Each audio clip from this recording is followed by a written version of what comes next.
Good evening, sir. Good evening, sir. Good evening, sir. Hello sir. Sir तुम्ही म्यूटवरती आहात बहुतेक.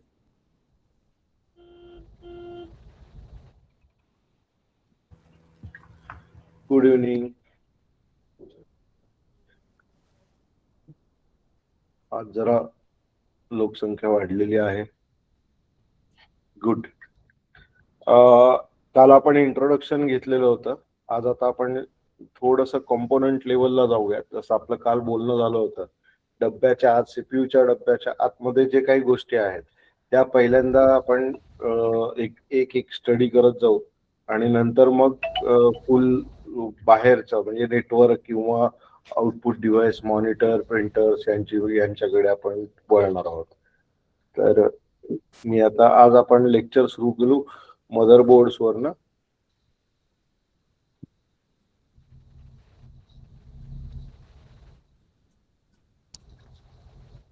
तुम्हाला दिसतंय स्क्रीन?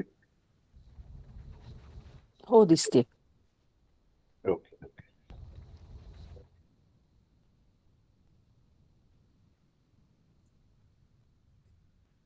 पुढे माझ्या ऍडजस्टमेंट्स करतो. आपला पुढचा टर्न आहे. अरे आपण असं केलं जमणार नाही का? काय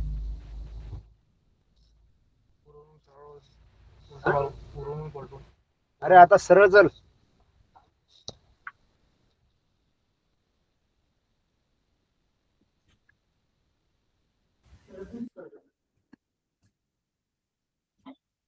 Hello all, please mute your mics if open. Thank you.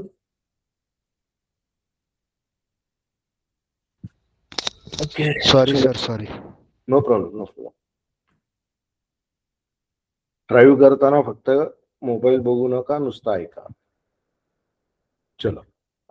Motherboard हा सगळ्यात इम्पॉर्टंट पार्ट आहे आपल्या कम्प्युटर हार्डवेअर मधला, की जो सगळ्या कंपोनंट्सला एकत्र आणतो, त्यांना पॉवर देतो, त्यांना कंट्रोल करतो आणि त्यांच्याकडे जो पाहिजे तो डेटा पाहिजे त्या टायमाला पोहोचण्याची व्यवस्था करतो. तर असा हा मदरबोर्ड आहे. मदरबोर्डवरती आपण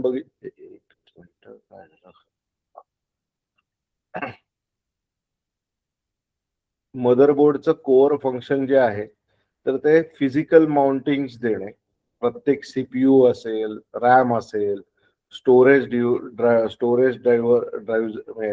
असेल किंवा एक्सपान्शन कार्ड असतील, वेगवेगळे पोर्ट्स असतील, या पोर्ट्सला किंवा सॉकेट्स असतील, स्लॉट्स असतील मेमरीच्या, ह्या सगळ्या मदरबोर्ड वरती असतात आणि त्या फिजिकल माउंटिंग त्याच्यावरती करण्यासाठी तो हे देतो. दुसरं म्हणजे त्याचं महत्वाचं काम आहे की जो काही पॉवर द्यायची आहे ती पॉवर प्रॉपरली सगळं जिथं ज्या व्होल्टेज पाहिजे त्या व्होल्टेजच्या स्वरूपामध्ये द्यायची. इवन आपले जे काही डेटा ट्रान्सफर होत असतो तो तुम्ही मदरबोर्ड कुठलाही बोर्ड बघितला असेल, इलेक्ट्रॉनिक सर्किट, प्रिंटेड सर्किट बघितलं असेल, पीसीबी, तर त्याच्यावरती कॉपरचे ट्रॅक्स असतात. ते जे ट्रॅक्स असतात हे ट्रॅक्स मधनं सिग्नलच पास होत असतात. प्रत्येक वेळेला डिफरंट व्होल्टेजेसचे सिग्नल्स त्याच्यामधनं पास होत असतात आणि तो त्याच्या थ्रूच डेटा पण जात असतो आणि वेगवेगळे ऍड्रेस, मेमरी लोकेशनचे ऍड्रेस किंवा स्टोरेजचं ह्या कुठे आहे याचे डिटेल्स वगैरे त्याच्याबरोबर पोहोचत असतात. तर तो एक महत्वाचं काम आहे. त्याच्यानंतर सगळ्यात इम्पॉर्टंट काम त्याचं सुरुवात होते ते कम्प्युटर ऑन आपण ज्या वेळेला करतो त्यावेळेला बूटिंग प्रोसेस रन करणं.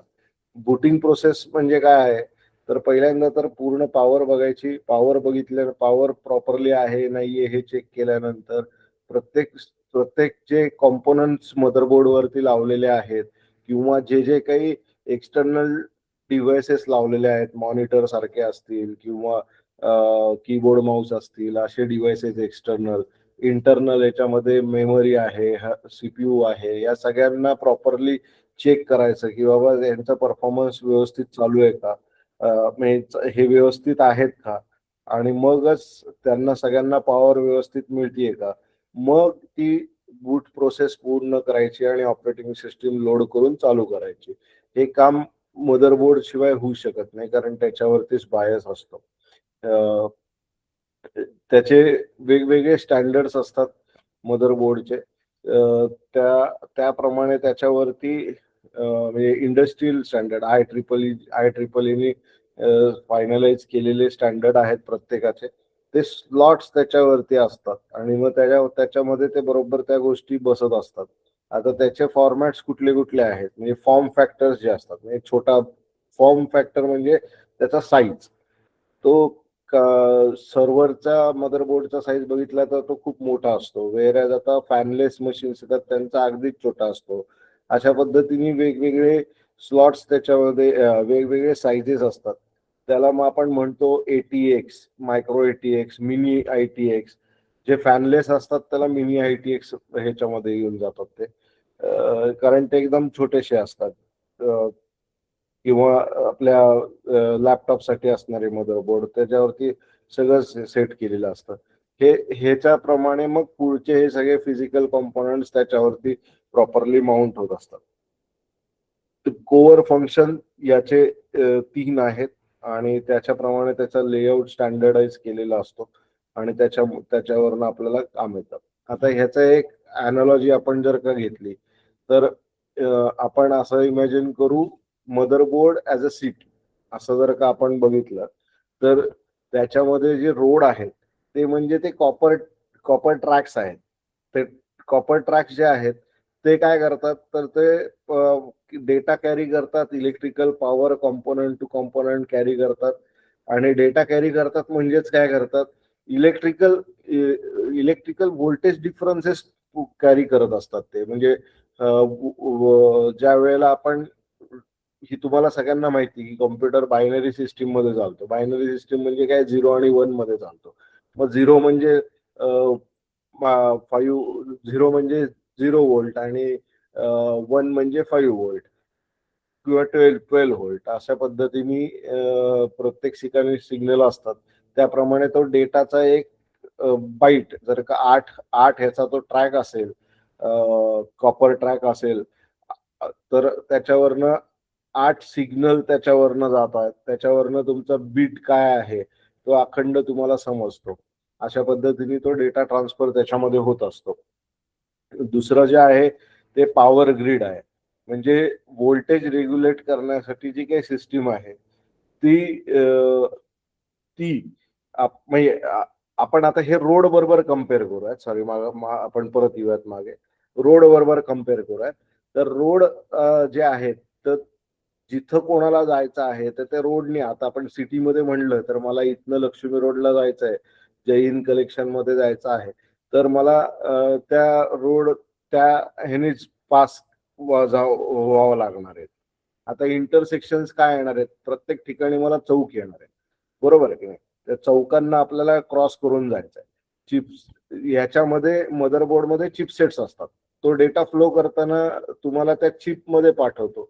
त्या चिप मध्ये तो डेटा जातो आणि त्या चिप मधनं त्याला पुढचं काय प्रोसेस करायची हे डिटरमाइन केलं जातं आणि मग तो पुढचं कम्युनिकेशन पुढच्या लोकेशनला पोहोचतो. म्हणजे आता तुम्ही इथनं निघाले, लक्ष्मी रोडला जायचंय, तुम्हाला मध्ये सिग्नल्स लागले, तुम्हाला रस्ता माहिती झालेला आहे, पाथ माहिती झालेला आहे, तुम्हाला हे 4 मार्ग आहेत की तुम्ही आता सहकारनगर मध्ये मी राहतो, सहकारनगर मधनं मी निघालो तर मी आयदर मित्रमंडळ चौकातनं लक्ष्मी रोडला जाऊ शकतो किंवा मी आपल्या निलामच्या ब्रिजवरनं जाऊन पुढे परत तिथे 2-4 मार्ग आहेत, त्या 2-4 मार्गाने कुठनं तरी लक्ष्मी रोड पर्यंत पोहोचू शकतो. तर हा जे डायरेक्शन आहे, ही डायरेक्शन मला कोण सांगतं, शॉर्टेस्ट पाथ गुगल सांगतो. मग गुगल प्रमाणे मी जातो. तसंच इथे काय होतं, याला ती चिप सांगितली जाते, ते सिग्नल्स कंट्रोल केले जातात त्याचे. जे आपण आता पुढे ट्रॅफिक आहे तर आपल्याला लाल रेड सिग्नल लागला, आपण सिग्नलला थांबलो, अशा पद्धतीने ते पुढे डेटा फ्लो केला जातो. आणि तो सिग्नल लावायचं काम की डेटा इकडून इकडं पाठवायचं काम, हे जे काही सगळं आहे ते चिप्स करत असतात. आता त्याच्या पुढे जे आहे तर त्याच्या पुढे पॉवर ग्रीड आहे सिस्टीमची असं म्हणलं तर ते याचं कंपॅरिझन आपण यातल्या व्होल्टेज रेग्युलेटर वरती करू. पॉवर कनेक्टर जे आहेत ते तुम्हाला प्रॉपर व्होल्टेजेस सिटीमध्ये पोहोचवणं, प्रत्येक ठिकाणी पॉवर देणं, हे काम जे आहे ते पॉवर ग्रीड मधनं होतं. त्याच्यामुळे आपण तिथं म्हणू की इथं पेट्रोल पंपाबरोबर पण कम्पेअर करू शकतो. पेट्रोल भरलं एकदा की मग आपल्याला त्या रस्त्याने तिथनं जाणं सोपं होऊ शकतं. अशा पद्धतीने आपण बघू शकतो. म्हणजे आता सिटीतले काही रूल्स असतात, बरोबर आहे की नाही, ते सिटीतले रूल्स आपल्याला फॉलो करावे लागतात. ते रूल्स कुठनं फॉलो होतात तर ते आपण एक ठरवलेले रूल बुक आहे, कॉर्पोरेशननी केले किंवा सिटी प्लॅनिंग मध्ये केलेलं आहे. त्याचप्रमाणे याच्यामध्ये बायसनी केलेलं आहे की कुठला डेटा कशा पद्धतीने फ्लो व्हायला पाहिजे. गणपती आले तर गणपती आल्यानंतर हा लक्ष्मी रोड बंद राहणार आहे, मग त्यावेळेला आपलं ट्रॅफिक दुसऱ्या मार्गाने रूट करायचंय. या सगळ्या गोष्टी ज्या आहेत ते बायस ठरवतो. त्याला कम्पेअर करतो मी बायस बरोबर. ते ठरवतं की कशा पद्धतीने आपला फ्लो व्हायला पाहिजे. असं एक छोटंसं एक मदरबोर्डचं मी ह्याच्यावरती सिटी बरोबर कंपॅरिझन करून तुम्हाला अनॉलॉजी सांगितली, जेणेकरून हे आपल्याला समजणं सोपं होऊन जाईल. आता मदरबोर्डचे मगाशी आपण फॉर्म फॅक्टर्स बघितले होते. त्या फॉर्म फॅक्टर्स वरती थोडंसं बोलूया. ATX हा स्टँडर्ड त्याचा साईज असतो. हा IEEE स्टँडर्डाइज केलेला असतो. या साईज मध्ये काहीच फरक नसतो. हा बघितला तर तुम्हाला 12 इंच बाय 9.6 इंच असा तो फुल साईजचा ATX मदरबोर्ड मिळतो. त्यानंतर मायक्रो ATX मध्ये बघितलं तर तो 9.6 इंचेस इंटू 9.6 इंचेस, म्हणजे लेंथ आणि ब्रेड जी आहे ती साधारण सेम चौकोनीच मिळतो, बरोबर रेक्टँग्युलरच्या ऐवजी आपल्याला तो परफेक्ट स्क्वेअर मध्ये असतो तो.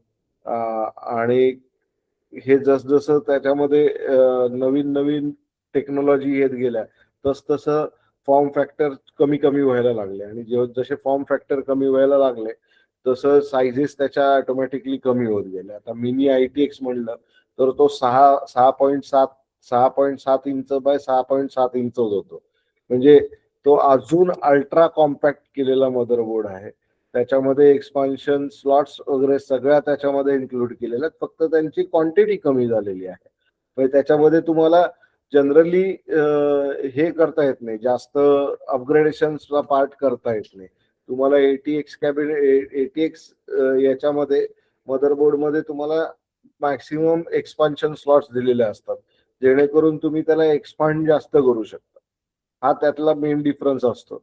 तुम्ही ज्या वेळेला एखादा हार्डवेअर फायनल करत असता, म्हणजे प्रोसेसर किंवा कॉन्फिगरेशन हार्डवेअरसाठी फायनल करत असतात, त्यातला हा एक अंडरस्टँड करण्याचा एक मेजर पार्ट आहे की आपल्याला पुढे काय एक्सपांड करायचं आहे का, याच्यामध्ये काही चेंजेस होणार आहेत का आपल्याला याचा ऍप्लिकेशन फिक्स आहे त्याप्रमाणे आपण तो मदरबोर्ड घ्यावा. वेगवेगळ्या कंपनीचे मदरबोर्ड येतात, त्यातला कुठल्या फॉर्म फॅक्टरचा आपल्याला घ्यायचा आहे, जागा किती आहे, ऍप्लिकेशन काय आहे, हीट डिसिपेशन किती होणार आहे. आता गेम आपण खेळणार असू तर त्याला जनरली ATXच मदरबोर्ड वापरले जातात, कारण त्याच्यावरती तुम्हाला लिक्विड जो हीट सिंक वाला असतो तो हीट सिंक लिक्विडच्या फॉर्मॅटमध्ये दिलेलं असतं की जेणेकरून त्या लिक्विडच्या मुवमेंट मुळे कूलिंग प्रोसेस त्याची रन व्हावी.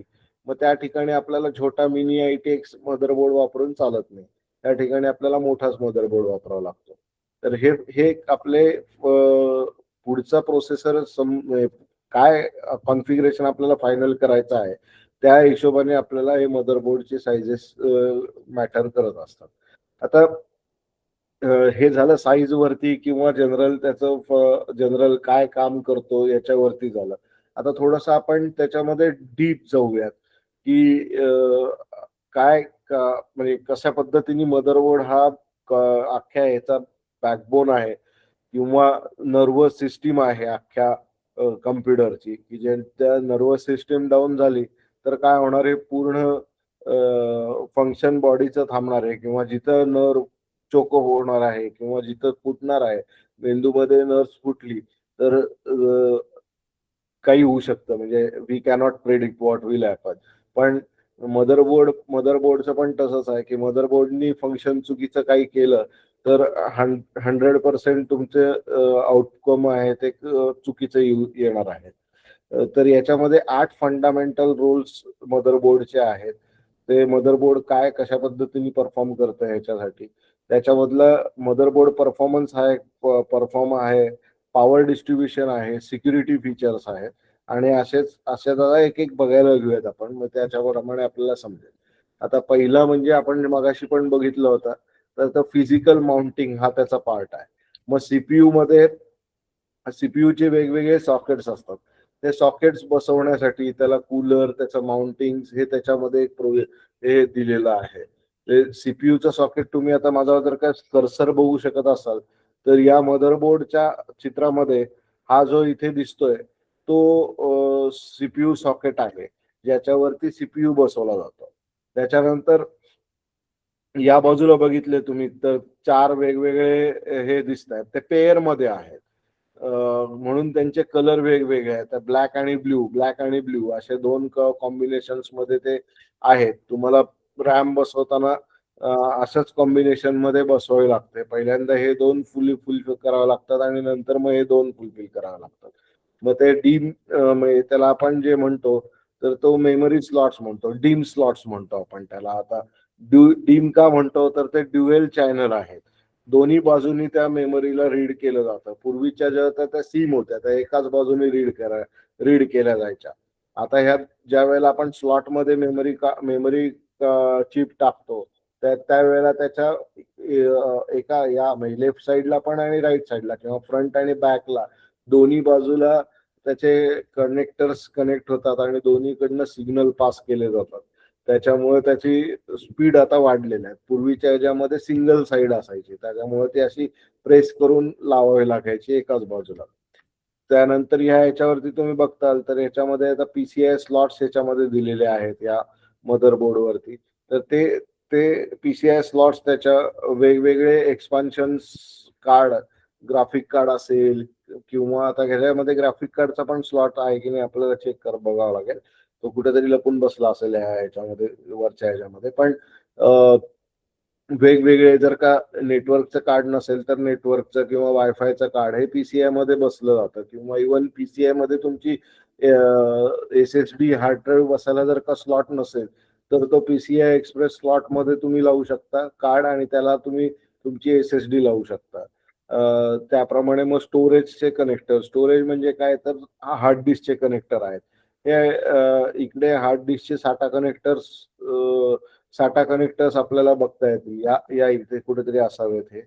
आता याच्यामध्ये व्हिज्युअली नाही दिसत आहे प्रॉपरली किंवा इथे कुठेतरी असतील. एनिवे ते आपण ज्या वेळेला साठा वगैरे स्लॉट्स वरती बघू त्याप्रमाणे तुम्हाला दिसतील. ते हार्ड डिस्क जोडण्यासाठीचे कनेक्टर्स त्याच्यावरती असतात. मग वेगवेगळ्या टाईपच्या हार्ड ड्राईव्ह आहेत ज्या आयडी आहेत, साठा आहेत. आयडीला आपण पाटा पण म्हणायचो कारण त्याचं पॅरलल इंटरफेस होतं म्हणून त्याला पाटा पण म्हणलं जायचं. साठा ज्या आहेत त्या सिरियल कम्युनिकेशन वाले आहेत म्हणून त्याला साठा म्हणतात. आणि त्याच्यानंतर SSD जे असतात त्या M.2 त्यानंतर NVMe अशा वेगवेगळ्या स्लॉटच्या असतात, स्लॉट्स त्याच्यावरती असतात ज्याच्यामध्ये स्टोरेज हे बसतं. आणि प्रत्येक ह्याच्यामध्ये स्टँडर्ड पीसीच्या याला तुम्हाला त्याला इनपुट आउटपुटचे कनेक्टर्स मिळतात ज्याच्यावरती मदरबोर्ड. आता हे इथे दिसणार नाहीयेत, हे मागच्या बाजूला आहेत, पण ह्याचं ते वरती थोडं थोडं असं काहीतरी ग्राफिकल दाखवण्याचा प्रयत्न तिथे केलेला आहे. तर त्याच्यामध्ये हे वेगवेगळे म्हणजे USB कीबोर्ड जुने असतील तर PS2 माऊस, PS2 कीबोर्ड जोडण्यासाठीचे कनेक्टर, त्याच्यानंतर मॉनिटर जोडण्यासाठीचं कनेक्टर, लॅन पोर्टचं कनेक्टर RJ45 हे सगळे त्याच्यामध्ये असतात. आणि तुमच्या फॉर्म फॅक्टर प्रमाणे हे थोडेसे छोटे मोठे म्हणजे याच्यामध्ये फॉर्म फॅक्टर प्रमाणे जसं मगाशी सांगितलं त्याप्रमाणे कनेक्टर्स किंवा एक्सपान्शन स्लॉट्स किंवा मेमरी स्लॉट्स कमी जास्त त्याच्यामध्ये होत असतात. आपल्या ऍप्लिकेशन प्रमाणे आपण ते घेतो. आता दुसरा जो रोल आहे तो आहे त्याचा तर पॉवर डिस्ट्रीब्युशन. आणि प्रत्येक ठिकाणी स्टेबल आणि प्रॉपर पॉवर प्रोव्हाइड करणं हे त्याचं काम असतं. ते जे काही काम आहे ते आपण पुढच्या याच्यामध्ये बघूयात. त्याच्यामध्ये जे आपण ते याचे कॉपरचे जे हे बघितले होते, म्हणलं होतं की आपल्याला कॉपर ट्रॅक्स त्याच्यामध्ये असतात. तर आता लेटेस्ट मदरबोर्डमध्ये त्यांचा फॉर्म फॅक्टर कमी व्हायचं अजून एक महत्वाचं कारण आहे, तर तो मल्टी लेअर यायला लागलेला आहे.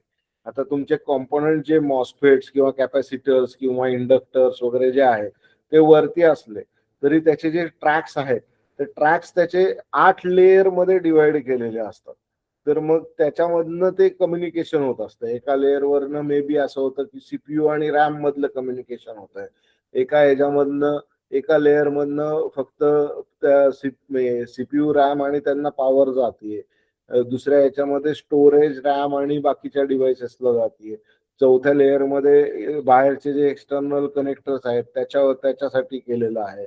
असे वेगवेगळ्या पद्धतीचे लेअर वाईज त्याच्या कम्युनिकेशनसाठी पॉवर त्याला मधनं देण्यासाठी हे केलेलं असतं.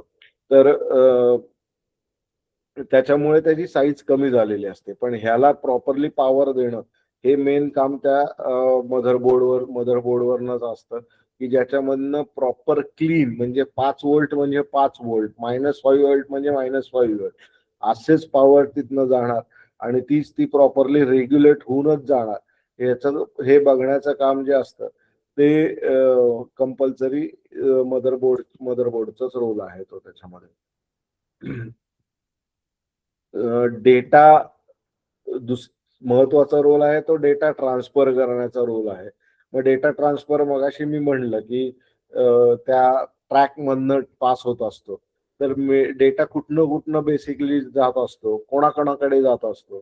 तर या पीसीआय ज्या स्लॉट्स आपण बोललेल्या होत्या त्या पीसीआय स्लॉट्स मधनं हाय स्पीड कनेक्शन मिळत असतं, जो डायरेक्टली जीपीयू किंवा सीपीयू किंवा स्टोरेजला लिंक केलेलं असतं आणि त्याच्यामध्ये डेटा येतो आणि जातो, दोन्ही गोष्टी होतात. त्याप्रमाणे मेमरी चॅनल्स जे असतात म्हणजे जे आपण मगाशी बघितलं ब्ल्यू आणि ब्लॅक कलरच्या स्लॉट्स मेमरीसाठी बघितल्या, डीम स्लॉट्स आपण त्याला म्हणलं. त्या स्लॉट्स मधनं हा डेटा मेमरीमध्ये जातो. या स्लॉट्स मधनं खालनं ट्रॅक मधनं त्या डेटा फ्लो होतो आणि त्या ह्याच्यामध्ये जातो. जनरली 4 चॅनल असतात प्रत्येक ह्याच्यामध्ये. डायरेक्ट मेमरी इंटरफेस जो असतो ज्याला डीएमआय किंवा यूएमआय म्हणतात, तो पण सीपीयू बरोबर लिंक केलेला असतो. डायरेक्ट मेमरी इंटरफेस आहे ह्याच्यासाठी की बरेचदा सीपीयू ला डायरेक्ट डेटा ट्रान्सफर करणं पॉसिबल व्हावं किंवा जी कंट्रोलिंग चिप आहे त्याच्याबरोबर डायरेक्ट कम्युनिकेशन एस्टॅब्लिश व्हावं, जेणेकरून तो डेटा येणारा थांबवणे किंवा डेटा पास ऑन करणे किंवा ऍड्रेस सांगणे, त्या ऍड्रेस पर्यंत पोहोचणे हे जे काही फंक्शन्स आहेत ती प्रॉपरली त्याच्यामधनं मॅनेज होतात. युएसबी किंवा साठा किंवा याच्यामधनं सुद्धा भरपूर सारा डेटा ट्रान्सफर होत असतो. आपण युएसबी पेनड्राईव्ह लावतो, युएसबी कीबोर्ड माऊस लावतो, युएसबी वेगवेगळे डिव्हाइसेस लावतो, त्याच्यामधनं सुद्धा डेटा जात असतो. त्या डेटाला प्रॉपर पोहोचवणं आणि त्या सीपीयू बरोबर कनेक्टिव्हिटी होऊन किंवा मेमरी बरोबर कनेक्टिव्ह होऊन जो काय त्यांना डेटा त्या लोकेशनला पाहिजे, लोकेशन ऍड्रेसवरनं घ्यायचा आहे तो घेता यावा. या हिशोबाने हे एक काम मदरबोर्डचं एक महत्वाचं काम आहे. आता सगळ्यात इम्पॉर्टंट म्हणजे त्याचं हे बूट इनिशियलायझेशन किंवा बूट प्रोसेस जी आहे ती चालू करणं हे त्याचं एक मेन काम आहे. आता ह्याच्यामध्ये ज्या वेळेला आपण कोल्ड बूट करतो, कोल्ड बूट म्हणजे काय असतं, ज्या वेळेला आपण पॉवर ऑन करून स्टार्ट बटन दाबतो मग ह्याच्यावरचं सीपीयूचं, त्यावेळेला आपण त्याला कोल्ड बूट म्हणतो, ज्याच्यामध्ये ती सुरुवात पहिल्यापासून होते इनिशियलायझेशन पासून.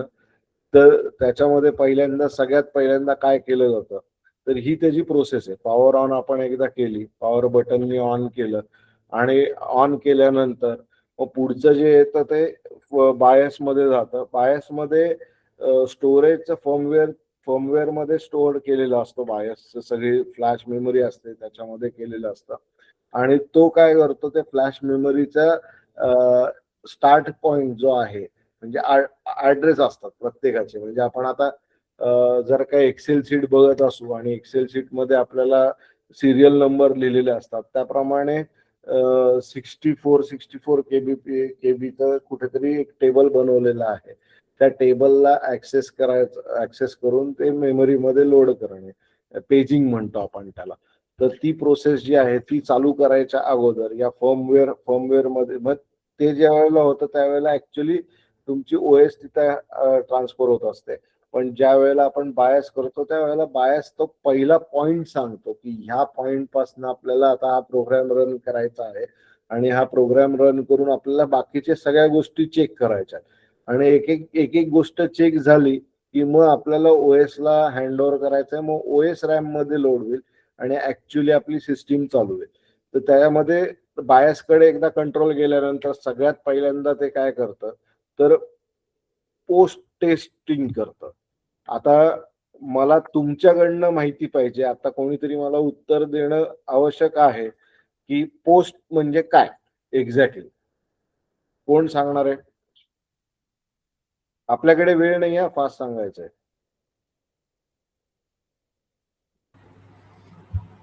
पोस्ट पोस्ट म्हणजे किनारा नाही ना?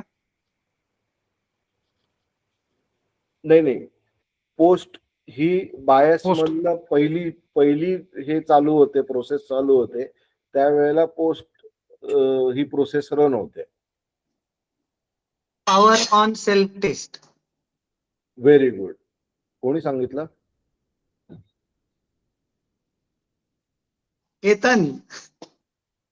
केतननी सांगितलं का? तुला नव्हता विचारला प्रश्न सर, तुम्हाला अच्छा, नव्हता sorry. विचारला प्रश्न. वर्गात बसलोय ना. पॉवर ऑन सेल्फ टेस्ट जी आहे त्याच्यामध्ये बायस पासनं प्रत्येक याला कॉम्पोनंटला, सीपीयूला, मेमरीला, या सगळ्यांना प्रॉपरली सिग्नल दिले जातात.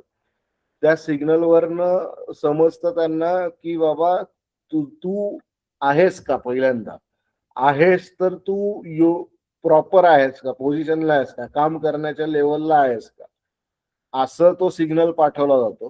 प्रत्येक ह्याच्याकडनं त्याला एक्नॉलेजमेंट येतं आणि मग ओके, आता सगळीकडे व्यवस्थित सगळे जे कॉम्पोनंट्स आहेत मेन हे व्यवस्थित काम करत आहेत.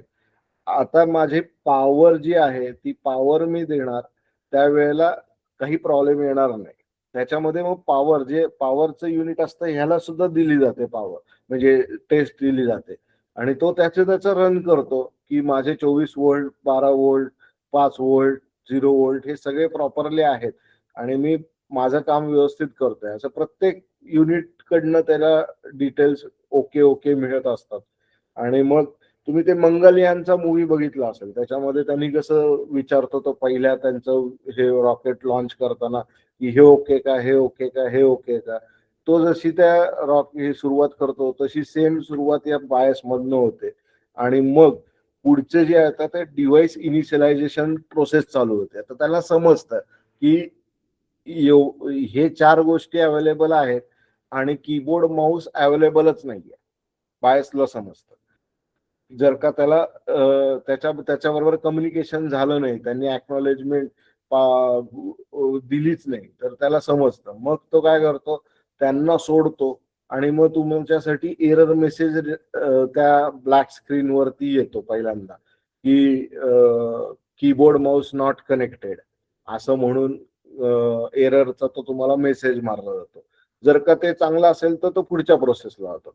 मग ऍक्च्युअली डिव्हाइस इनिशियलायझेशन प्रत्येक डिव्हाइसला समजल्यानंतर मग पुढचं इनिशियलायझेशन होतं आणि इनिशियलायझेशन प्रोसेसमध्ये मग बूट सिक्वेन्स सिलेक्ट केला जातो. कुठनं आपल्याला कुठल्या ठिकाणी ऍक्च्युअली, म्हणजे मगाशी जी सांगितलं पेजिंगची मेथड जी सांगितली, ज्याच्यामध्ये पहिलं ऍड्रेस त्याचा सिस्टीमचा शोधलेला असतो, तो बूट प्रोसेस कुठनं स्टार्ट करायची याचा ऍड्रेस त्याच्यामध्ये दिलेला असतो. तो हार्ड ड्राईव्ह मध्ये कुठेतरी आपण ऑपरेटिंग सिस्टीम इन्स्टॉल केलेली असते त्या लोकेशनला पॉइंट आउट करतो. त्या लोकेशन पासून डेटा उचलायला सुरुवात करतो आणि तो रॅम मध्ये लोड करायला सुरुवात करतो. आणि मग एकदा का ते रॅम मध्ये लोड झालं की मग OS ला OS कडे हँडओव्हर केलं जातं आणि OS ला म्हणजे त्या OS एन्व्हायरमेंट तयार होतं आणि मग तुमचा ऍक्च्युअली त्याच्यामध्ये बूटिंग स्टार्ट होऊन तुमचं कम्प्युटर ऑन झाला म्हणजे तुम्हाला ते विंडोजचं स्क्रीन तुमच्या समोर दिसायला सुरुवात होते. ही अखंड प्रोसेस होते. आता आपण सांगायला मला माझ्या मते 5-10 मिनिटं गेले, 5-7 मिनिटं गेले माझी याच्यामध्ये सांगताना प्रोसेस. ते दरवेळेला प्रत्येक बूटच्या वेळेला ही प्रोसेस करतो आणि तुम्हाला बूटिंग करून देतो आणि आता तुम्ही ऑन केल्या केल्या तुमच्या समोर OS ओपन होते. एवढ्या फास्ट ही प्रोसेस व्हायला लागलेली आहे बिकॉज ऑफ मदरबोर्डवरनं कम्युनिकेशनचा स्पीड वाढलेला आहे. त्याच्या ज्या डेटाच्या बसेस आहेत किंवा ऍड्रेसच्या बसेस आहेत त्या अजून स्ट्रॉंग झालेल्या आहेत आणि प्रत्येक डिव्हाइसचं कम्युनिकेशन करण्याचा स्पीडही वाढलेला आहे. त्याच्यामुळे आताचे प्रोसेस खूप फास्ट व्हायला लागलेले आहेत. याचं अजून एक काम आहे की एक्सपान्शन आणि अपग्रेड आहे की नाही हे ठरवणं.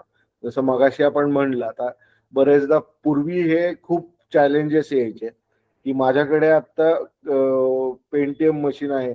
पेंटीएम मशीन मध्ये त्यावेळेला 90च्या अगोदर मल्टीमीडिया प्रकरण नव्हतं, म्हणजे आवाज बिवाज असलं काही त्याच्यामध्ये नव्हतं. मग ज्या वेळेला मल्टीमीडियाचं आलं त्यावेळेला त्याच्यावरती PCI स्लॉट पहिल्यांदा आलेल्या होत्या. PCI स्लॉट व्हर्जन 1 होतं त्यावेळेला, पण त्या PCI स्लॉट वरनं नसत्या तर त्यांना कॉम्प्युटर फेकून द्यावा लागला असता, बरोबर की नाही. तो कॉम्प्युटर फेकून तर नाही देता येणार, कारण त्यावेळेला त्याची किंमत 1.5-2 लाख रुपये होते. 90 सालची 85 सालातली आपण गोष्ट बघितली, 90-85 सालातली. तर त्यावेळेला 1.5-2 लाखाचा तो CPU घेतलेला असायचा लोकांनी आणि तो फेकून देणं कधीच पॉसिबल होणार नव्हतं कोणाला. आणि आपल्या इंडियन मेंटॅलिटी मध्ये तर ते नाहीच आहे. तर मग त्या ठिकाणी ह्या स्लॉट्सचा उपयोग करून आपण अपग्रेडेशन्स करतो.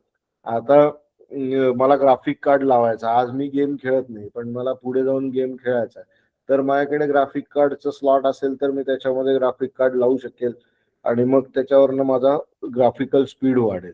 मला जनरली नॉर्मल मदरबोर्डवरती ब्ल्यूटूथ किंवा वायफायच्या चिप्स येत नाहीत. आता नवीन याच्यामध्ये येतात, पण अजूनही बऱ्याच ठिकाणी मध्ये वायफाय आणि ब्ल्यूटूथ ह्या दोन्ही ऑप्शन्स त्याच्यामध्ये नसतात.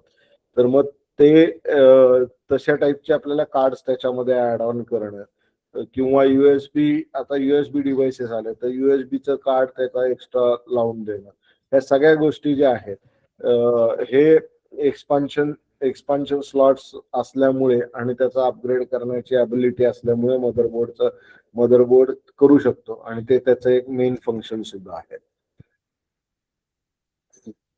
आता मी मगाशी आपण बोललो होतो की पॉवर गुड सिग्नल वगैरे जो आहे त्याचं टेस्टिंग एकमेकांचं पॉवरच्या रिलेटेड वगैरे हे सगळे त्या पोस्टमध्ये झालेले असतात. तर त्याप्रमाणे सर्किट रिसेट करणं आणि सिग्नल किंवा क्लॉक जो आहे तो क्लॉक सिंक्रोनाइज करून ठेवणं की जेणेकरून प्रत्येक डिव्हाइसेस बरोबर कम्युनिकेशन स्मूथली होईल. त्याची फ्रिक्वेन्सी म्हणजे त्याचा काय म्हणतो आपण सिंक्रोनाइज असल्यामुळे क्लॉक म्हणजे तुमचे जे डेटा आहे तो प्रॉपरली ट्रान्सफर होऊ शकतो. सिग्नलचा रुटिंग प्रॉपरली करणं आणि पॉवर रिसेट ज्या वेळेला करतो त्यावेळेला प्रॉपर व्होल्टेज स्टॅबिलाइज करून त्याचा पूर्ण डेटा घेत राहणं की हा बाबा प्रॉपर पॉवर चालली, हे एक वन ऑफ द फंक्शन आहे. त्याच्यानंतर ते सगळ्यात इम्पॉर्टंट असतं हे फंक्शन की मॉनिटर करत राहणे कुठं टेम्परेचर. सपोज CPU टेम्परेचर एकदम वाढायला लागलं, तुमचा फॅन बंद पडला, कुलिंग करणारा जो फॅन असतो हीट सिंक वाला, तो जर का बंद पडला असेल तर थोड्या वेळाने ही CPU हीट व्हायला लागतो, कारण सीपीयूचे प्रोसेसिंग वर खूप फास्ट चालू असतं. त्याच्यामुळे मॅक्सिमम हीट जनरेट होते आणि ती हीट जर का डिसिपेट झाली नाही प्रॉपरली तर CPU वरती हीटमुळे तो जळून खराब होण्याचे चान्सेस जास्त असतात. त्याच्यामुळे टेम्परेचर सेन्सर त्याच्यावरती लावलेला असतो, त्याच्या जवळ लावलेला असतो, जो सीपीयूचं टेम्परेचर कंटिन्युअस मॉनिटर करत असतो. इन केस ते वाढलं तर सीपीयू मदरबोर्ड स्वतःला पॉवर बंद करून तो बंद होऊन जातो. किंवा बऱ्याच ठिकाणी हे क्रिटिकल गोष्टी असतात, त्या क्रिटिकल म्हणजे फॅनचं म्हणलं किंवा त्याचा म्हणजे हे जे काही पॉवरच्या रिलेटेड अशा गोष्टी आहेत, त्या गोष्टी प्रॉपरली मॉनिटर करत राहणं आणि त्याप्रमाणे पुढची ऍक्शन प्लॅन ठरवणं, हे एक मदरबोर्डचं इम्पॉर्टंट काम आहे. आता आपल्या कोर्सच्या हिशोबाने बघितलं तर आपल्याला या ठिकाणी बायस आणि हे जे बूट सिक्वेन्स आहे किंवा ऍडमिनिस्ट्रेटरचा ऍक्सेस आहे, याच्यामध्ये आपल्याला जास्त इम्पॉर्टन्स आहे की या ठिकाणातनं बायस मधनं सुद्धा अटॅक त्याच्यामध्ये होऊ शकतो, बायस अपग्रेड केला जाऊ शकतो आणि त्यासाठी तुमचा बायसचा ऍक्सेस असेल किंवा बूटिंगची जी प्रोसेस असते, मॅक्सिमम टाइम ज्या वेळेला व्हायरस येतो किंवा कुठलाही अटॅक होतो तुमच्या मशीनवरती, तो जो आहे तो त्या बुटिंगच्या सिक्वेन्स मध्ये म्हणजे ओएस बूट ज्या वेळेला होत असते तेव्हाच तो कोड कुठल्या तरी डिव्हाइस ड्रायव्हर बरोबर म्हणा किंवा बायस मधनं म्हणा किंवा एक्सटर्नल जो आपण एखादा पेनड्राईव्ह वगैरे त्याला तसाच लावून ठेवलेला असतो किंवा स्टोरेज काही असतं, त्याच्यामधनं तो तिथे ट्रान्सफर होत असतो. आणि त्यासाठी मदरबोर्ड वरती हे सिक्युअर बूट करण्याचा ऑप्शन असतो. ज्या वेळेला तुम्ही बायस मध्ये जाता तर त्या बायस मध्ये तुम्हाला जाताना ऍडमिनिस्ट्रेटरचा पासवर्ड आणि हे विचारलेला असतो, त्याप्रमाणे तुम्हाला तो टाकल्यानंतरच तुम्हाला जाता येत, त्याच्या आतमध्ये जाणं बूटच्या ह्याच्यामध्ये जाता येतं आणि त्याच्यामधनं तुम्ही तुमचा बायस ऍक्सेस करू शकता. तिथनं तुमचे बूटिंगचे प्रेफरन्सेस किंवा ऍक्सेसिबिलिटी जी तुमची USB असेल त्यांना कुठे ब्लॉक करणं किंवा बाकीच्या ज्या गोष्टी आहेत त्या सगळ्या तुम्ही त्यातनं करू शकता. तर हा एक पॉइंट आपल्यासाठी आहे. एक ट्रस्टेड प्लॅटफॉर्म जो आहे हार्डवेअरच्या सिक्युरिटी फंक्शन्सला मॅनेज करण्यासाठी, तो या विंडोज आणि म्हणजे या याच्यामधनं मदरबोर्ड कडनंच तुम्हाला दिला जातो. त्यातनंच तुमचं सिक्युरिटी मॅनेज केली जाते. तसं सेम सर्व्हरला असतं, त्याला BMC किंवा बोर्ड मॅनेजमेंट कंट्रोलर वगैरे असं त्याला नाव आहेत. मग हेच ते प्रत्येक ह्याच्यामध्ये AMDच्या प्रोसेसरमध्ये पण असतात, त्याचं नाव तिथे बायसच्या त्याच्या जागी वेगळं काहीतरी दिलेलं असतं. अशा पद्धतीने त्याचं एक काम चालतं. आता तुमच्या डेली वर्क मध्ये तुमचा परफॉर्मन्स वाढवण्यासाठी कुठल्या गोष्टी इम्पॉर्टंट होऊन जातात. आता हे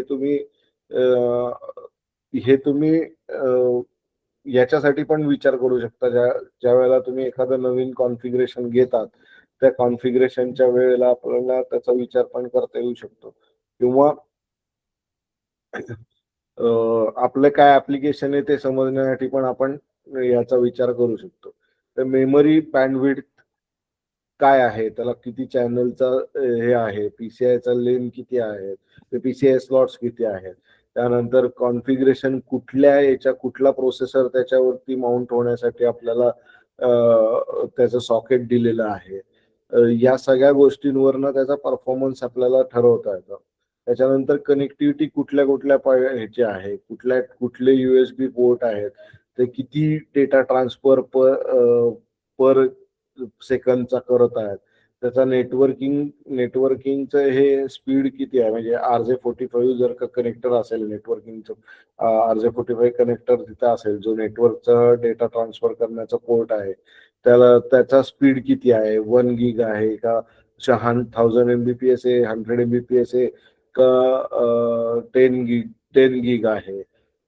वायफाय असेल तर वायफाय कुठलं आहे, त्याला 6, 7 कुठल्या टाईपचा आहे, त्याला डिस्प्ले पोर्ट कुठले आहेत, की DP पोर्ट आहे, HDMI पोर्ट आहे, तर HDMI पोर्ट असेल तर मग त्याचं व्हर्जन काय आहे, त्या व्हर्जन प्रमाणे तुम्हाला 4K 8K पर्यंत डिस्प्ले तुम्हाला पुढे त्याच्यावरती दिसतो. तर तो घेतोय का, जर का एखाद्याला ग्राफिकल ऍप्लिकेशन्स पाहिजे असतील तर त्याचा परफॉर्मन्स तुम्हाला HDMI 4Kचा व्हिडिओ रन करायचा ग्राफिक मधनं आणि तुम्ही एचडीच्या म्हणजे व्हर्जन HDMI 1 वरती काम करत आहात तर तुम्हाला HD रिझोल्युशन मिळणार आहे पुढे. तर मग त्या ठिकाणी तुम्हाला तेवढ्या ग्राफिकचा हे घ्यायला पाहिजे, तर तुमचा परफॉर्मन्स त्यामध्ये वाढणार आहे. त्यानंतर स्टोरेजमध्ये बघितलं तर स्टोरेजमध्ये ज्या SSD आहेत त्या SSD त्याचं ऍप्लिकेशन्स काय आहेत. आपण आता SSD घेतले तर एम डॉट वगैरे येतात, त्यांचा स्पीड जास्त असतो वापरायचा. त्यानंतर साठा पोर्ट आपण जर का बघितलं तर साठा हार्ड ड्राईव्हचा साठाचा स्पीड हार्ड डिस्कचा कम्युनिकेशनचा आणि तोच जर का SSDचा बघितला तर तो कमी आहे. आपल्याला कशासाठी वापरायचं, डेटा स्टोरेजसाठी वापरायचंय, कशासाठी वापरायचंय याच्यावरनं तर डिपेंडन्सी येते. तुम्हाला त्या स्टोरेजचा बॅकअप पाहिजे आहे तर तुम्ही रेड सारखे हे वापरता, रेड 0, रेड 5 हे जे आहेत त्याच्यामधनं. आता रेड 0 बघितलं तुम्ही तर त्याला मिररिंग म्हणतात. तर त्याच्यामध्ये 2 हार्ड ड्राईव्ह असतात, त्याच्यामध्ये रिडंडन्सी डेव्हलप केली जाते. त्या हार्ड ड्राईव्ह मध्ये जो एका हार्ड ड्राईव्ह मध्ये जो डेटा स्टोअर केलेला असतो तोच हार्ड ड्राईव्हचे मिररिंग म्हणजे अगदी same to same data copy त्या दुसऱ्या हार्ड ड्राईव्ह मध्ये कंटिन्युअसली होत असतं. तर तुम्हाला त्या डेटाची किती इम्पॉर्टन्स आहे याप्रमाणे तुमचा हा परफॉर्मन्स मदरबोर्डच्या याच्यावरनं ठरवता येतात. त्याचप्रमाणे आउटकम परफॉर्मन्स वाढवण्याच्या हिशोबाने बघितलं तर त्याचे स्लॉट्स कुठले आहेत, ग्राफिक्सचे स्लॉट्स आहेत का, एक्सपान्शन स्लॉट आहेत का, ऑडिओ आहेत का, लिगसी आयो म्हणजे इनपुट आउटपुट डिव्हाइसेस. लिगसी म्हणजे मागच्या पिढीमधलं, मागच्या पिढी बरोबर काय आपला कनेक्ट आहे का, तर ते PS2 किंवा सिरियल पॅरल पोर्ट जे आहेत ते इनपुट आउटपुट हे आहेत. तर ते त्याच्यामध्ये काय पोर्ट आहेत आपल्याला ते लागतायत का, ते लागत असतील तर आपल्याला त्या मदरबोर्ड वरती असणं गरजेचं आहे. आणि तो एक परफॉर्मन्सचा पार्ट आहे. मग तुम्हाला नाहीतर कन्व्हर्टर मध्ये लावा, USB to serial, USB to parallel, ते बॅकफोक कनेक्टर वगैरे असं असतात, ते सगळे तुम्हाला लावून त्याला कन्व्हर्ट करून सिरियल वगैरे ते डेटा आणावं लागतं. मग असे उद्योग करायच्या ऐवजी रेडीमेड असेल तर सगळ्यात चांगलं. अशा हिशोबाने ते राहतात. आता आपण पुढच्या याला जाऊ की मदरबोर्डवरचे इसेन्शियल कॉम्पोनंट्स काय काय आहेत त्याचा थोडासा आपण अभ्यास करूया. म्हणजे आपल्याला म्हणजे पुढचं आपल्याला त्याचं कम्युनिकेशन आपल्याला बघायचंय. बेसिकली नुसतं इसेन्शियल कॉम्पोनंट हे बघायचं नाही, त्याचं पुढचं कम्युनिकेशन कसं होतंय, त्याच्यामधनं डेटा कसा ट्रान्सफर होतो हे आपल्याला समजण्यासाठी पहिल्यांदा काय कॉम्पोनंट आहे हे समजणं गरजेचं आहे. ते समजल्यानंतर आपण ठरवू शकू की आपल्याला काय काय कशामध्ये हे जायचं. तर सगळ्यात पहिल्यांदा बघितलं तर सीपीयू सॉकेट बघितलं तर वेगवेगळ्या टाईपची सॉकेट्स त्याच्यामध्ये येतात. हे आता जे आत्ता स्क्रीनवरती दिसतंय ह्याच्यामध्ये पिन्स कुठे दिसत नाहीयेत तुम्हाला, याच्यामध्ये छोटे छोटे पॉइंट्स दिसत आहेत. त्या सीपीयू वरती पण पॉइंट्स असतात आणि ह्याच्यावरती पण पॉइंट्स राहतात. पण पूर्वी त्याच्या अगोदरचे जे काही सीपीयू होते त्या ह्याच्यामध्ये LGA 700 किंवा LGA वगैरे असे जे सॉकेट्स होते पूर्वीचे, त्याच्यामध्ये त्या पिना होत्या. पिनवाला सीपीयू यायचा जो त्या होलमध्ये आतमध्ये जायच्या त्या पिना, आणि मग तुम्हाला ते प्रॉपरली लॉक करायला यायचं. त्या जर का पिना चुकून वाकडी झाली तर तो सीपीयू फेकून द्यायचा, त्याला काहीच करायला यायचं नाही. किंवा त्या तुटली पिन तर संपलं तुमचं, त्याचं कम्युनिकेशन गेलं. आणि ते फार क्रिटिकल होतं त्यावेळेला, आणि सीपीयूची कॉस्ट सगळ्यात त्यावेळेला जास्त होती कम्पॅरेटिव्ह टू अदर सगळे कॉम्पोनंट्स वाईट बघितलं तर. पण आता जे सॉकेट्स आलेत हे लेटेस्ट वाले LGA 1200 किंवा 700 वाले जे आताच्या नवीन प्रोसेसर्सला चालतात, ते जे आहेत त्याच्यावरती पिन नसून त्याच्यावरती पॉइंट्स आहेत. ते पॉइंट्स नुसते एकमेकांना चिटकतात आणि त्यातनं तुम्हाला डेटा ट्रान्सफर केला जातो. सेम AMD मध्ये पण सॉकेट येतात. AMDच्या याला LGAच्या ऐवजी AM म्हटलं जातं. मग त्यांच्यामध्ये ते AM मध्ये लेटेस्ट प्रोसेसर 7000 8000 जे आहेत रायझन वगैरे वाले ते प्रोसेसर त्याच्यामध्ये होतात. आणि बाकीचे ओल्डर जे आहे ते AM4 किंवा AM3 अशा सॉकेट्स वरती चालतात. तर हा एक मेन कॉम्पोनंट आहे ज्याच्यावरती आपल्याला काम करायचं, ज्याच्यावरती तुम्हाला अभ्यास करायचा जास्त. कुठल्या टाईपचे सॉकेट्स पहिले पेंटियम पासून सुरुवात झाली, 486 पासून सुरुवात झाली आणि आत्ताचा लेटेस्ट कुठला सॉकेट आहे याचा तुम्हाला होमवर्क आज मी दिलेला आहे. तो होमवर्क सगळ्यांनी उद्याला करायचा आहे. उद्यापर्यंत पुढच्या लेक्चर पर्यंत करून ठेवणं गरजेचं आहे. सर प्लीज एकदा होमवर्क परत सांगता का? मी थोडंसं मिस केलं. ओके, होमवर्क सोपा आहे. हे जे काही सॉकेटचा टाईप मी इथे मदरबोर्डचा दाखवतोय, इंटेल एलजी सॉकेट्स बरोबर. आणि एएमडीचे एएम सॉकेट्स, हे जे सॉकेट्स आहेत आता जे इथे लिहिलेलं आहे ते LG 700 सॉकेट आहे, जे 12, 13, 14 जनरेशनच्या प्रोसेसरला चालतं. मग ते कोर आहे 3, 5, 7 किंवा 9, सगळ्याला एकच सॉकेट तिथे चालतं. तसं जुने जे प्रोसेसर होते पेंटियम किंवा 486 पासून, तर त्या प्रत्येक ह्याला कुठले कुठले सॉकेट चालायचे ते त्याचा आपल्याला डेटा काढायचा आहे. काढणं सोपं आहे. गुगल केलं तर लगेच 1-2 मिनिटात सगळी माहिती मिळणार आहे. पण ती माहिती काढून कोरिलेट करून ठेवणं गरजेचं आहे. कुठल्या ह्याला त्याचा स्पीड किती असायचा, कम्युनिकेशन किती फास्ट होऊ शकत होतं, किती मेगाहर्ट्ज पर्यंतचा प्रोसेसर त्याला सपोर्ट करत होता, ही माहिती त्यातनं काढून त्याचा अभ्यास तुम्ही करणं थोडंसं त्याला तो होमवर्क आपण त्याच्यामध्ये दिलेला आहे. ठीक आहे. थँक्यू. ओके, मग आता हे चिपसेट कंट्रोलर येतात. म्हणजे आता प्रत्येक मदरबोर्ड मध्ये जर का मला एक एक्झाम्पल घेऊयात, आपण एक सोपं एक्झाम्पल घेऊयात की कीबोर्ड काहीतरी कीज दाबल्या जातात आणि त्या आपल्याला डिस्प्लेवरती जे मॉनिटर आहे त्याच्यावरती दिसल्या पाहिजे. मी ए दाबला तर मला ए दिसला पाहिजे. आता कीबोर्डचं काय काम आहे, कीबोर्ड जे काय डेटा आहे तो टाईप त्याच्यावरती जे काय प्रेस केलं जातं तो डेटा इलेक्ट्रॉनिकच्या स्वरूपात पोहोचवणं, आपण इथे प्रेस केलेला तो कुठं पोहोचवायचा, तर त्याच्या कंट्रोलर पर्यंत पोहोचवायचं काम तो कंट्रोलर पासून तो डेटा निघतो प्रेस केलेला. जो आपण ए दाबला तर मदरबोर्ड कीबोर्डच्या कंट्रोलरला समजतं की ए की प्रेस झालेली आहे. ए की प्रेस झालेली आहे तर आता त्याला पुढे त्याला काय काम आहे, इनपुट डिव्हाइस असल्यामुळे, कीबोर्ड हे इनपुट डिव्हाइस असल्यामुळे त्याचं काम काय आहे की हा ए दाबला गेलाय, हा कशासाठी रिलिव्हंट आहे आणि तो तिथे आपल्याला पोहोचवायचा आहे.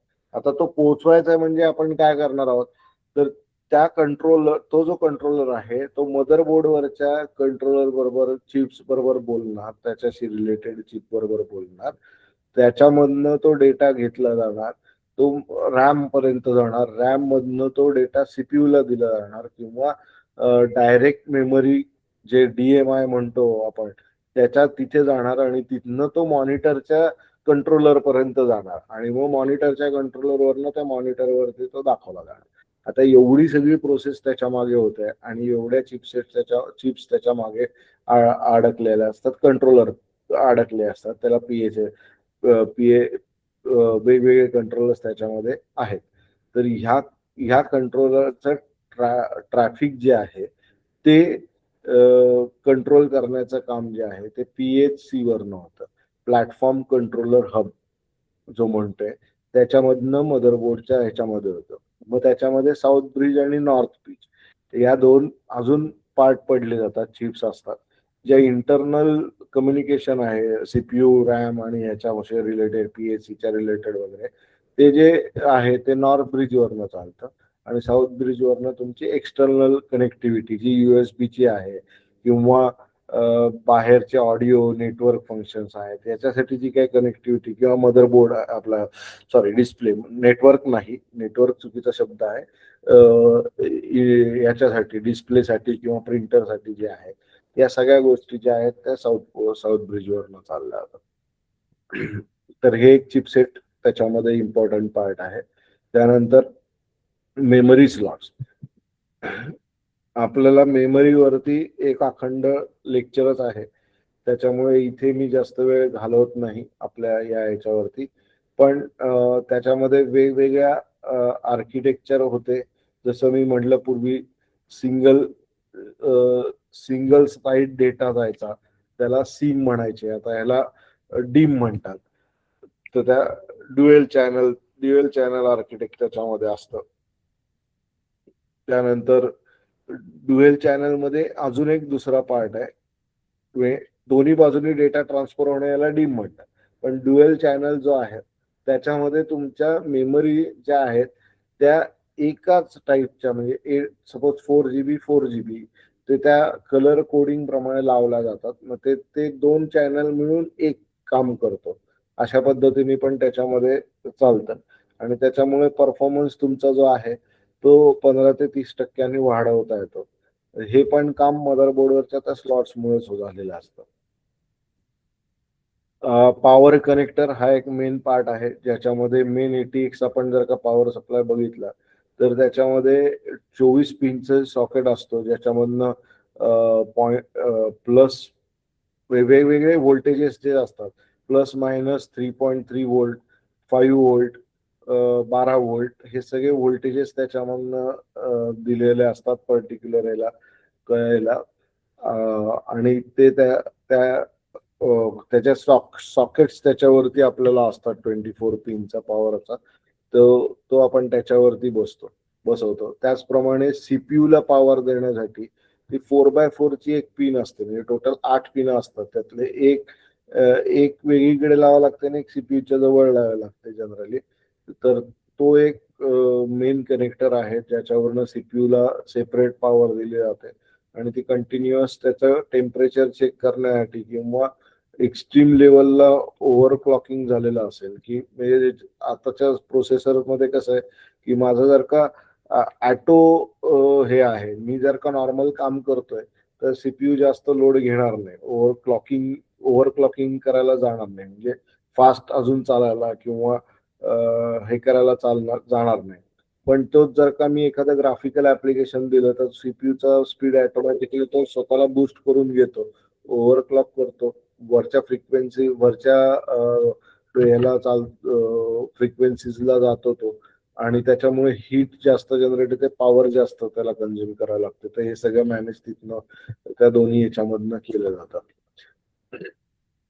मगाशी आपण ह्याच्यावरती बोललो होतो व्होल्टेज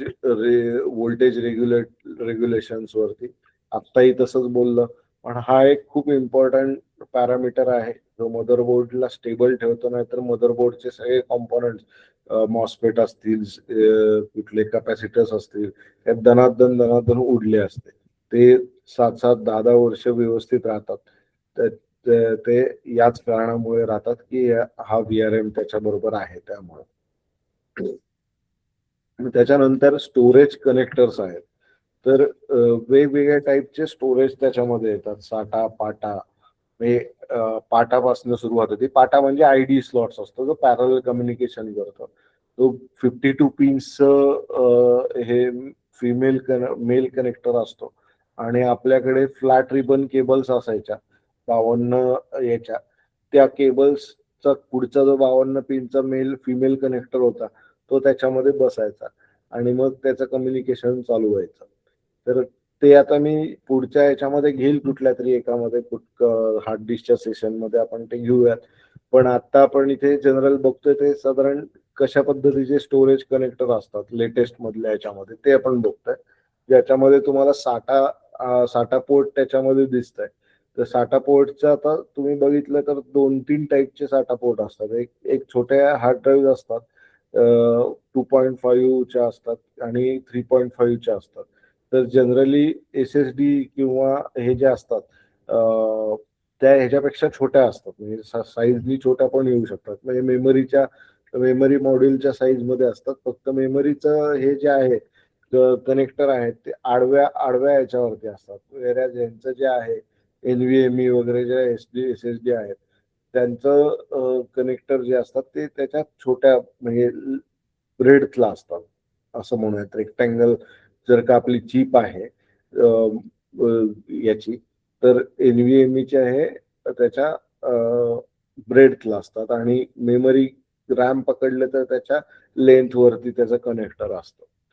तर साधारण ह्याचा SSD आपण जर का साठाचा स्पीड बघितला तो साठाचा स्पीड असतो तो 7.6 Gbps पर सेकंद पर्यंत वगैरे असतो.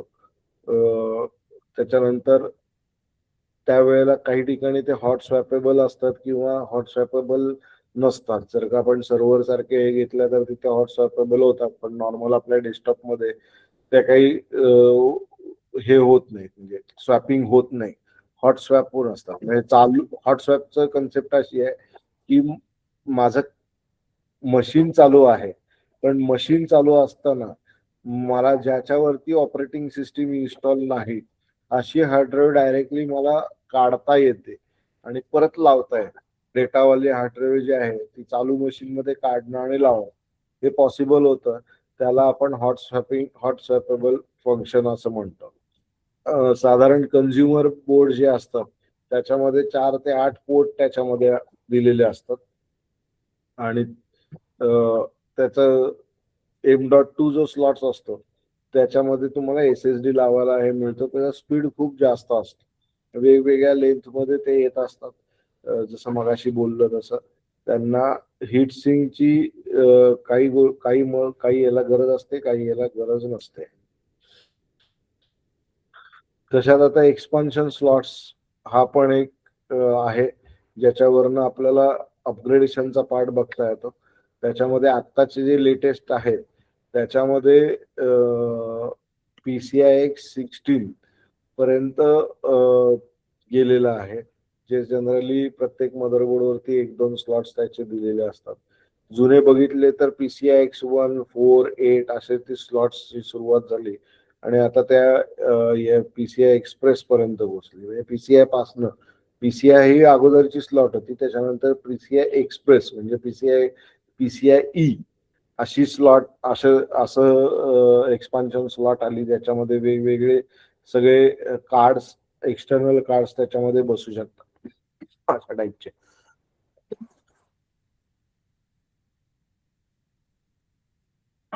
जनरली ते कार्डची माहिती बघताना आपण ते बघूयात, पण बँडविड्थ जी आहे ती PCI एक्सप्रेसची साधारण 1 Gbps पर सेकंड होती पर लेन. त्याच्यानंतर PCI 4 आल्यानंतर ते 2 Gbps पर लेन झाली. PCI 5 आलं त्यावेळेला ती 4 Gbps पर लेन झाली आणि न्यूवर याच्यामध्ये तुम्हाला भरपूर मोठा 16 मध्ये तर भरपूर जास्त डेटा तयार, दरवेळेला 16 Gbps त्यानंतर 32 Gbps पर्यंतच त्याच्यामधला कम्युनिकेशन स्पीड आलेले आहेत आणि त्याच्याही पुढे आता निघालेलं आहे ते.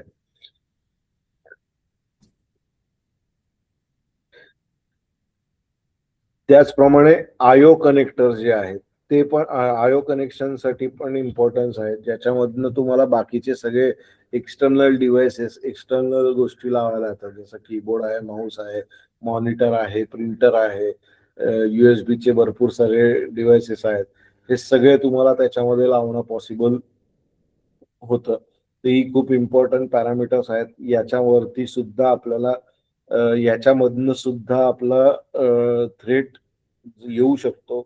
या हार्ड याच्यावरती USB मध्ये जर का कोणी काही लावून ठेवलेलं असेल पेन ड्राईव्ह वगैरे, ज्यातनं काही मलेशियस ऍक्टिव्हिटी होऊ शकते, तर अशाही गोष्टी आहेत. याचाही अभ्यास आपल्याला करायचा आहे पुढच्या याच्यामध्ये.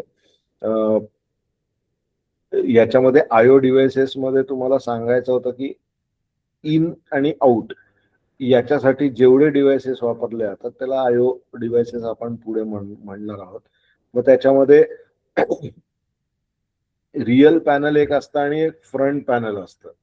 फ्रंट पॅनल जे आहे त्याच्यावरती जनरली आपलं पॉवर रिसेट, पॉवर ऑनचं बटन असतं. त्याच्यानंतर तुम्हाला त्याच्या पुढे USB कनेक्टर किंवा C टाईप कनेक्टर आता बऱ्याच ठिकाणी यायला लागलेले आहेत, तसे कनेक्टर्स असतात. त्याच्यानंतर ऑडिओचे फ्रंट पॅनल असतं, ऑडिओ आणि माईक याच्यासाठीचं पॅनल्स त्याच्या पुढे दिलेले असते. आणि बरेचदा त्याला आता लाईट बीट लावण्यासाठी वगैरे, थोडं जॅझी करण्यासाठी किंवा एखाद दुसरं कुलिंगसाठी फॅन देण्यासाठी आतल्या बाजूने त्याला हे दिलेलं असतं. फ्रंट पॅनल वरती गोष्टी दिलेल्या असतात.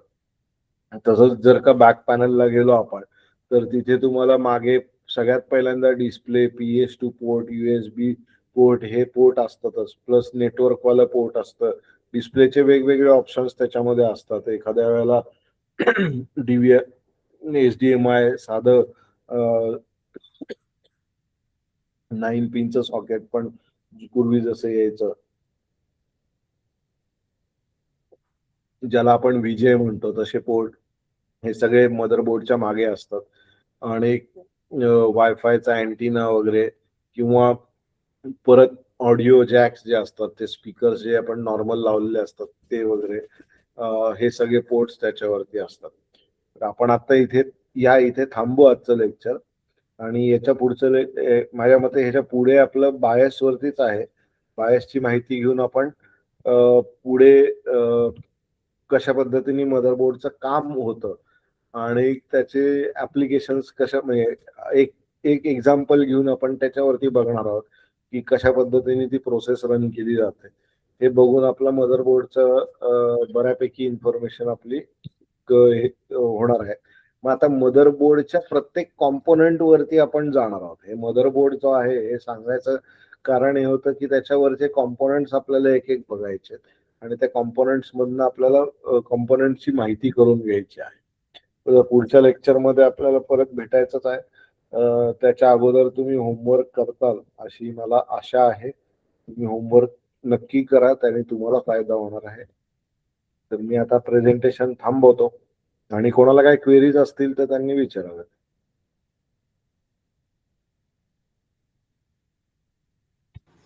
आता तरी नाही आहेत. Okay, thank you sir sir. एक थँक्यू. हा बोला ना. क्वेरी होती सर. Thank you sir. हा, एक मिनिट. आशिष त्यांना केली आहे. हा, बोला आशिष. सर, आता तुम्ही जे होमवर्क देत आहेत, करायला काही प्रॉब्लेम नाहीये, करतो मी. पण हे जे आउटडेटेड झालेले प्रोसेसर्स किंवा त्यांचे जे स्लॉट्स आहेत, यांच्याबद्दल शिकण्याचं कारण कळेल का?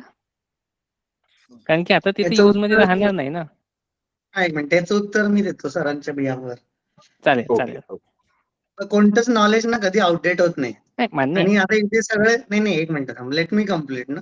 आणि जेव्हा तुम्ही इन्व्हेस्टिगेशन करता, ओके, तेव्हा तुम्ही काय कॉन्फिस्केट कराल हे तुम्ही अँटिसिपेट नाही करू शकत ना. जेव्हा तुम्ही सायबर क्राईम इन्व्हेस्टिगेट करता तेव्हा तुम्हाला सगळे हाय एंड मशीनच इन्व्हेस्टिगेट करायला नाही लागत ना. आता आपल्याकडे बरेच आयोज आहेत, तर कोणती पण केस ही याचा ट्रेल, त्याला आपण आता जास्त डिटेलिंग नाही बोलू शकत, लेक्चर ऑलरेडी ओव्हररन झालंय. म्हणजे कोणत्या पण केसमध्ये कुठल्याही टाईपचा एव्हिडन्स हा जर तुम्ही कॉन्फिस्केट केला आणि जर तो तुम्ही पहिल्यांदाच आयुष्यात बघितला असेल तर it will be very difficult for you. जसं सरांनी मागाशीच एक छोटा प्रश्न विचारला, एक साधा शॉर्ट फॉर्म होता पण त्याचं उत्तर कोणीच नाही दिलं. So it is always advantages to have the entire knowledge. Yes. आता आशिष, मी तुम्हाला एक एक्झाम्पल देऊन सांगतो. अजूनही म्हणजे बरेच ठिकाणी काही आपले इंडस्ट्रीयल हे आहेत ज्यामध्ये जुने जर्मनीवरनं किंवा असं मोठी मोठी इक्विपमेंट त्यावेळेला आली आहेत, 10 वर्षापूर्वी 15 वर्षापूर्वी आलेली असतात. तर त्याच्यावरचे जे प्रोसेसर असतात ते प्रोसेसर जुने असतात. मी मागच्या पण एका कुठल्या तरी बॅच मध्ये सांगितलं होतं की टाटाचा जो प्लांट आहे ज्याच्यामध्ये आता तर ही गाडी बंद झाली, कुठली होती त्यावेळेला, सुमो गाडी जी होती, ती सुमो गाडीचं जे प्रोडक्शन व्हायचं त्याला जो काही पेंटिंगचं वर्कशॉप मध्ये पेंट केलं जायचं तो जर्मनीवरनं आणलेलं मशीन होतं आणि ते 486 होतं. आपण इंडस्ट्रीयल ग्रेड कम्प्युटर त्याला दिलेला होता तिथे आणि त्या इंडस्ट्रीयल ग्रेड कम्प्युटर वरती 486 इम्युलेट केला होता. म्हणजे त्यावेळेला बॅकप्लेन असायचे त्याला आणि एकाच ठिकाणी एकाच ह्याच्यावरती तुम्हाला मल्टिपल प्रोसेसर लावायला येतात त्याच्यामध्ये. मग i4 म्हणजे त्यावेळेला पेंटियम 4 आम्ही दिलेला होता, प्लस त्या बरोबरीने 486 पण दिलेला होता. तर पेंटियम 4 हा इम्युलेट करायचा 486 ला आणि मग डेटा ट्रान्सफर करायचा, असं आम्ही ते इंडस्ट्रीयल ग्रेड मशीन त्यांना डेव्हलप त्यावेळेला करून दिलेलं होतं टाटाला आणि ते बंद पडलं होतं. त्याला काय झालंय, बंद पडलं म्हणजे डेटा ट्रान्सफर होत नव्हता.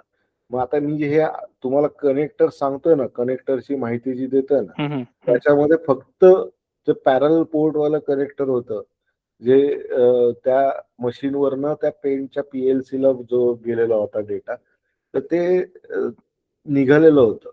पण त्याच्यामुळे त्यांचा एका दिवसाचा लॉस 25 लाख रुपये झाला होता. एका दिवसाचा म्हणजे काही वेळापुरता. जेवढ्या वेळामध्ये त्यांनी मला अगदी जसे तुम्ही पोलीस लोक पकडून आम्हाला चोरांना घेऊन जाता, तसं माझ्या घरी येऊन गाडी येऊन मला गाडीत घालून घेऊन गेले होते ते, की बंद पडल्या प्लांट तुम्ही घेऊन जा. आणि ते बघणारं कोणीच नव्हतं. की त्याच्यामुळे आपल्याला जुना माहिती असणं पण गरजेचं आहे. गरजेचं आहे. ठीक अंडरस्टूड. आणि ऋषिकेश, बोला ना सर. हे सगळे स्काडा कंट्रोल्स वर वगैरे जे सगळे PLCs वर्क होतात ते लेटेस्ट थोडीच असतात. ते मशीन्स क्वाईट ओल्ड. हा, भरपूर जुने असतात. मी आता सांगितलं ना, टाटाचा तो जो सुमोचा प्लांट होता त्याच्यावरती 486 मशीन चालायचा. हा म्हणजे आणि हे इन्व्हेस्टिगेशन तुम्हाला कुठेही करायला लागू शकतं ना. म्हणजे क्रिटिकल नॅशनल इन्फ्रास्ट्रक्चर मध्ये जे सगळ्या स्काडा सिस्टीम्स आहेत आणि सगळे जे PLCs आहेत ते म्हणजे हाय एंड गोष्टी फक्त आपल्याला मोबाईल, लेटेस्ट लॅपटॉप यामध्ये आहेत. पण अदरवाईज जे सायबर क्रिमिनल्स पण बरेच मल्टिपल सिस्टीम मधनं गोष्टी रूट करतात. त्यामुळे तुम्ही काही कॉन्फिस्केट केलं समजा तर त्याचं तुम्हाला नॉलेज पाहिजे ना. म्हणजे असं नाही पाहिजे की हे बघितलंच पहिल्यांदा आहे तर तिथनं पुढं कसं जायचं असं. कुठल्या नॉलेजचा उपयोग कुठे होईल काही सांगता येत नाही. त्यामुळे आपल्याला करायचं आहे. ठीक आहे, चलो गुड नाईट. अंडरस्टूड. थँक्यू.